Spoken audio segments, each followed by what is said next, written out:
Olá, gente, tudo bom? Uma seguidora do blog, ela solicitou que eu fizesse um vídeo com dicas de pintura de carimbos. Então eu pensei que talvez a melhor forma que eu tenho de fornecer essas dicas é contando um pouquinho da minha experiência, como está sendo a minha experiência, o caminho que eu venho traçando na pintura de carimbos. Nesse vídeo eu não vou fazer nenhuma demonstração prática assim da pintura em si, até porque isso tomaria muito tempo e é melhor fazer isso em vídeos separados.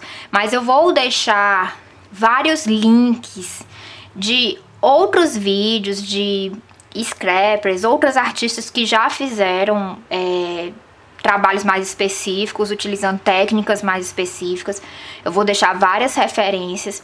Eu vou deixar também no meu blog outras sugestões de canais, de blogs que vocês podem procurar, até para poder assistir a cada um dos vídeos com mais calma, ler cada tutorial com mais tranquilidade no momento que tiver mais tempo, até porque vão ser muitas referências.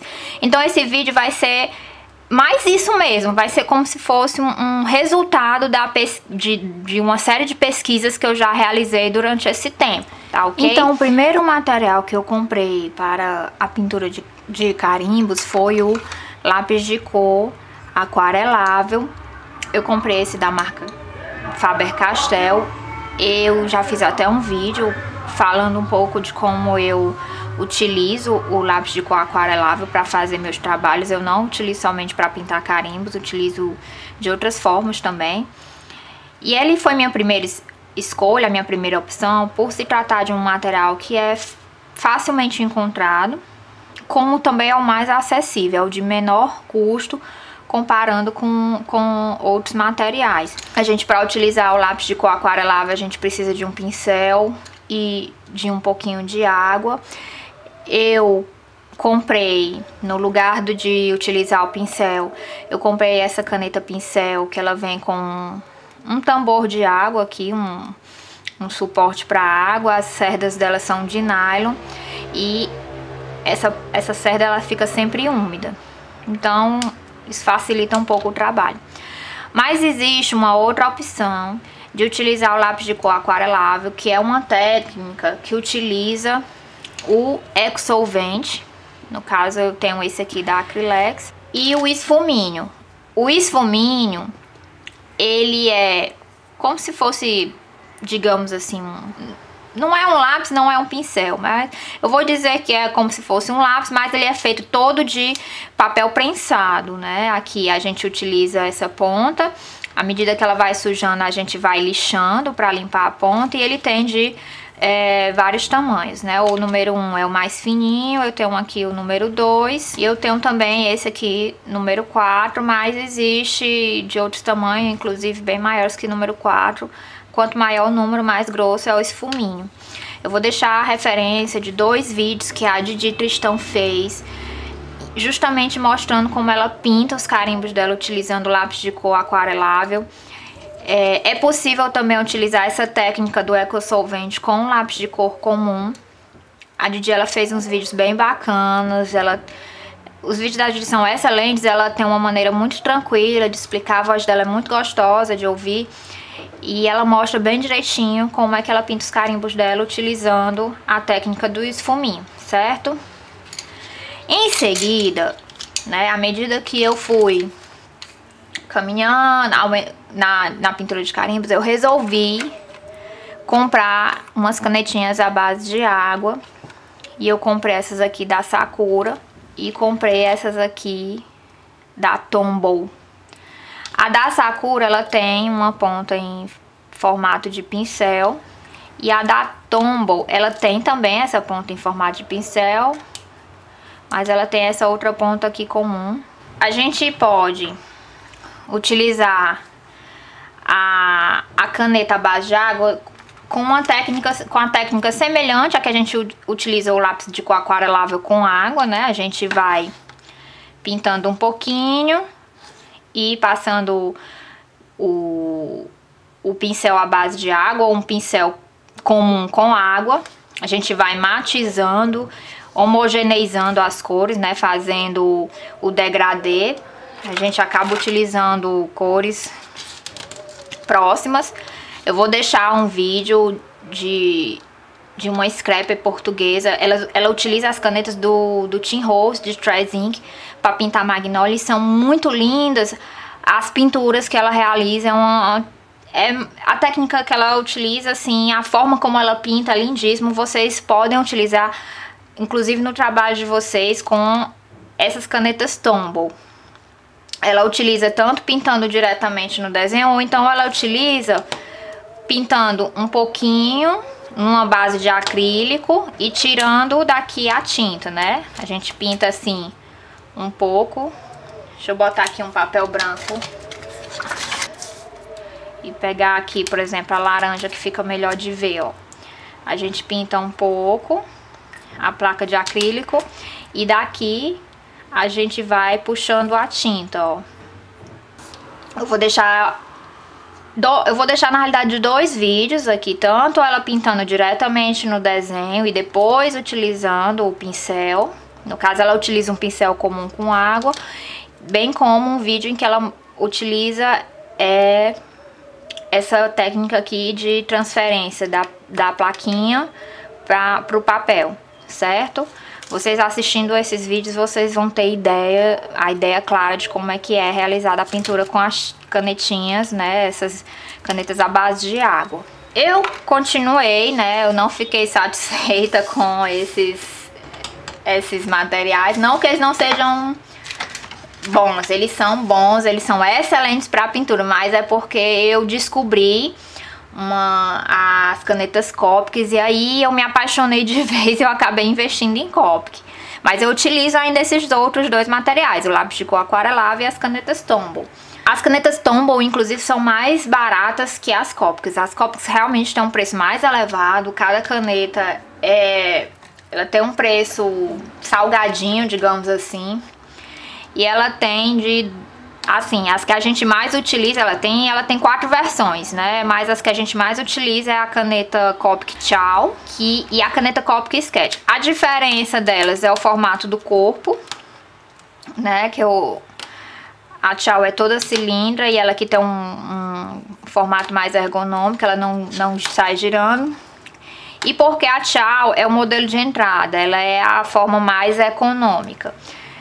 Ela tem uma ponta em formato de pincel e o outro lado dela é chanfrado.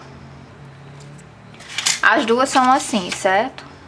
Essa aqui é para pintura de áreas maiores. Deixa eu pegar uma cor mais escura. Pronto. Aqui o formato de pincel e aqui é a ponta chanfrada, pra gente fazer uma pintura de áreas mais extensas. Elas são à base de álcool, né? Pra gente utilizar essas canetas, a gente tem que utilizar uma carimbeira do tipo à base de água, né? No caso, a gente utiliza a Memento, é a mais indicada, que ela é uma carimbeira forte de secagem rápida, mas ela não é à base de solvente. Ao contrário das canetas à base de água do tipo Tombow, a gente já não tem como... A melhor carimbeira é a Stazon. É a Stazon, que é uma carimbeira à base de solvente. Ela não, à medida que a gente for pintando com essa caneta e utilizando o pincel com água, ela não vai se desmanchar. Essa aqui tem um risco maior de se desmanchar, de desfazer, se a gente utilizar com a Tombow. Por sua vez, com a Copic, a gente já não utiliza a Stazon, porque a Stazon vai danificar a ponta da nossa caneta.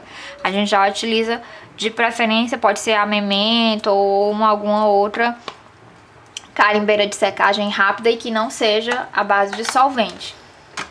Eu vou deixar no meu blog vários links, inclusive dois posts que a Tati fez.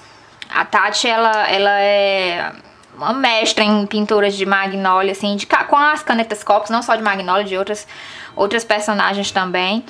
E ela fez uma lista imensa, sugerindo as primeiras canetas, explicando detalhadamente a diferença de cada Copic. explicando o motivo que nos leva a comprar uma Copic, apesar de ser um preço alto, mas por que devemos investir numa caneta se a gente quiser continuar seguindo na pintura com carimbos, enfim. Foi um post que me ajudou bastante. E ela também fez alguns vídeos, né? Eu vou deixar também o link aqui na tela, certo? Vocês podem depois assistir com calma, clicar para assistir mais tarde, ok? Então, a respeito dos principais materiais que nós podemos utilizar na pintura de carimbos, eu posso dizer que são esses, pelo menos essa é a trajetória que eu tive. E assim, passando para uma segunda parte, que seriam outras dicas da pintura. Como eu falei pra vocês, eu não vou fazer um demonstrativo, eu deixei vários vídeos de pessoas que já fizeram isso com demonstrações, inclusive que acredito até com um treino da técnica muito mais avançado do que a minha. Eu ainda tenho que treinar mais, eu tenho que aperfeiçoar mais ainda. Mas o que eu posso trazer como sugestão, que na pintura que a gente vai fazer, qualquer pintura, utilizando qualquer material, é o estudo da luz e sombra. Eu vou deixar um vídeo de um rapaz que ele tem um canal todo dedicado à pintura e ele explica direitinho essa teoria da luz e sombra, a incidência da luz. É importante que a gente tenha um conhecimento, mesmo que básico, a respeito disso, para que a gente possa criar uma pintura com uma melhor harmonia, com um pouco mais de realidade. Então, por exemplo, nessa magnólia aqui, eu imaginei mais como se a luz viesse de frente, como se a luz tivesse vindo de frente.